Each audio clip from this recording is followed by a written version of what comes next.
Hello दोस्तों, मैं अभिषेक राय आपका हार्दिक स्वागत करता हूं। है ना, हम अपने यूट्यूब चैनल पर आज एक नए टॉपिक के साथ आए हैं। आज हम बात करेंगे, क्या भारत में गरीबी कम हो गया है या भारत में गरीबी कम हो रहा है ना। हम समझेंगे कि डाटा क्या कहता है, या जो विश्व में भी जो डाटा है, डाटा जो रिप्रेजेंट किया जाता है वो क्या बोलता है। और हम भारत के सेंस में भी बात करेंगे। फिर आप तय कीजिएगा कि क्या वाकई में गरीबी कम हुआ है या नहीं हुआ है। उसी से रिलेटेड ये जो टॉपिक है, उसी को हम बोलते हैं विश्व गरीबी घड़ी, यानी वर्ल्ड पॉवर्टी क्लॉक। तो क्या है, इसके बारे में हम समझते हैं। पहले समझते हैं कि ये क्यों आया चर्चा में, ये क्यों है। सबसे पहला पॉइंट तो यही है। वर्ल्ड पॉवर्टी क्लॉक के नवीनतम आंकड़ों के अनुसार भारत ने अत्यधिक गरीबी को कम करने में महत्वपूर्ण प्रगति की है। ठीक है। और इसकी 3% से भी कम आबादी अब गरीबी रेखा से नीचे है। यानी भारत की जो अब जो गरीबी रेखा में रहने वाले लोगों की संख्या कितना बचा है? 3% बचा है। क्लियर है? आगे हम सारा बात क्लियर करेंगे।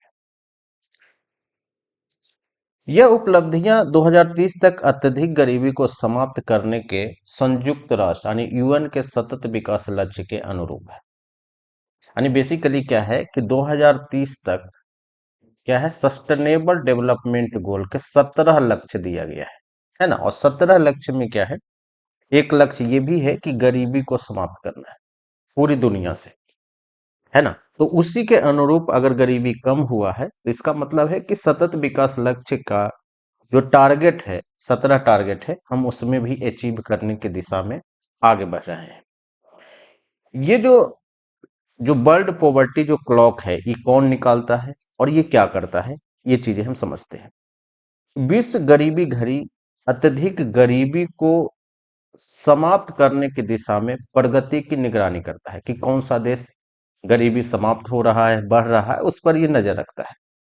और जिससे क्या है कि AFID एक संस्था है, जर्मनी के आर्थिक सहयोग और विकास के संघीय मंत्रालय जैसे संगठनों द्वारा वित्त पोषित किया जाता है। यानी बेसिकली जर्मनी की जो संस्था है वही क्या करता है कि गरीबी पर ध्यान रखता है। क्लियर है, ये चीजें। नेक्स्ट है, अगर हम निष्कर्ष की बात करेंगे कि क्या है कि गरीबी किसको बोलता है, ये लोग किसको, अगर किसी व्यक्ति जो है पूरे दुनिया में अगर $2.1 डेली कमा रहा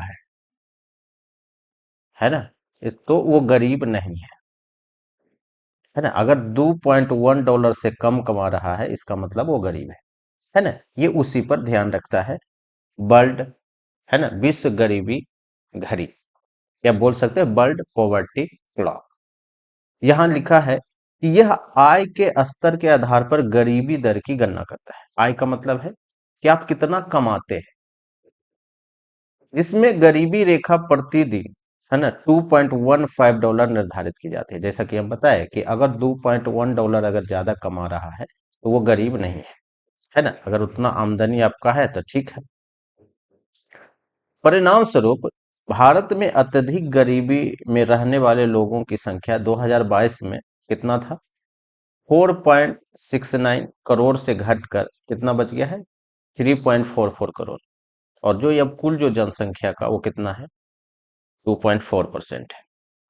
क्लियर है। तो इसका मतलब क्या है कि भारत में जो गरीबी है वो थोड़ा सा क्या हुआ है, कम हुआ है। यानी अब जो टोटल लोग जो गरीबी रेखा से नीचे हैं वो कितने लोग हैं, मात्र 2.5% से भी कम लोग। क्लियर।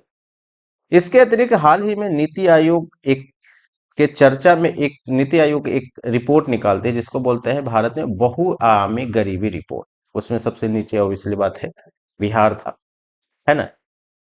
इसमें भी क्या बोलेगा कि भारत में गरीबी में गिरावट आई है। जैसे 2013 में क्या हुआ था कि 2013-14 में जो गरीबी था वो कितना था, 29.17% से बढ़कर 2000 जो 22-23 है वहां पे कितना है, मात्र 11.28%। यानी यहाँ भी क्या हुआ है कि जो नीति आयोग का जो रिपोर्ट है, बहुआयामी आयामी रिपोर्ट है गरीबी के लेकर, उसमें भी क्या है, कम दिखाया गया है। नेक्स्ट है कि प्रतिदिन अगर $2.15 के अंतर्राष्ट्रीय गरीबी रेखा का उपयोग 2030 तक अत्यधिक गरीबी को, है ना, 3% से कम करने के विश्व बैंक के लक्ष्य के दिशा में प्रगति को मापने के लिए किया जाता है। जबकि सस्टेनेबल डेवलपमेंट यानी एसडीजी लक्ष्य जो है 1.1 का लक्ष्य है 2030 तक शून्य गरीबी का लक्ष्य है। ये क्या है? पूरी दुनिया से, है ना। तो यही है मामला। तो आज भर हम इतना ही रहने देते हैं। Thank you.